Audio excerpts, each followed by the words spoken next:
I think your mom, when she was 16 years old, before she had you, she actually had 5 college music scholarship offers. She was a soloist at church.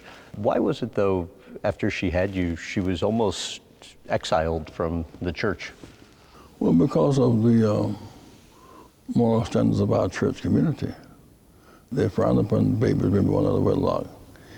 And when mother became pregnant, was so prominent and so well known, it became an issue.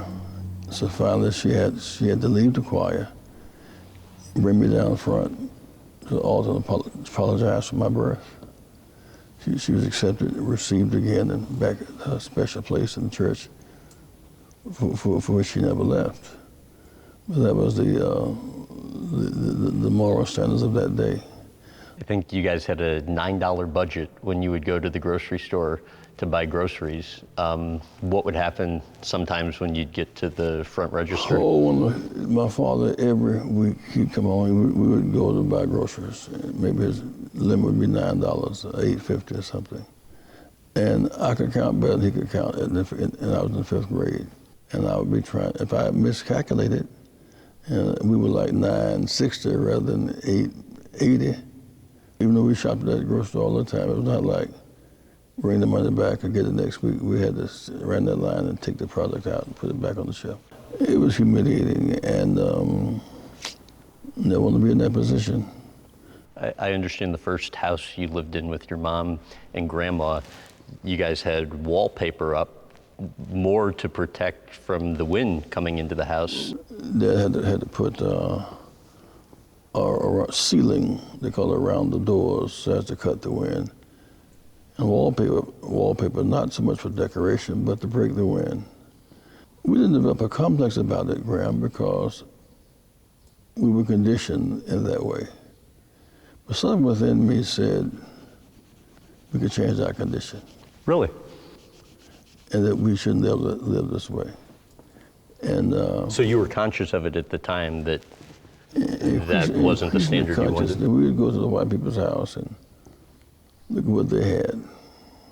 We just didn't have it. I read this story somewhere, and your biological dad got a new house, and you would, on occasion, like enviously stand outside on the street and look in. He moved to a very nice, he was very entrepreneurial, very industrial, so a very nice house on the other side of town. White House, big picture window and central air and heating. A stream ran through his yard. He would garden the flowers and stuff like that. I would just go and look. I was hesitant to approach him, particularly my stepmom was there. I'd internalized anxiety about that. Why wouldn't you approach? The children are sensitive to being affirmed or rejected, or not getting in trouble. I mean, it's a very complicated situation. Your half-brother, Noah, had said, at times, though, you felt rejected. How so? That's something about your blood cries out to you. But it did not have deep indentations because I was so loved by my mother and my stepfather.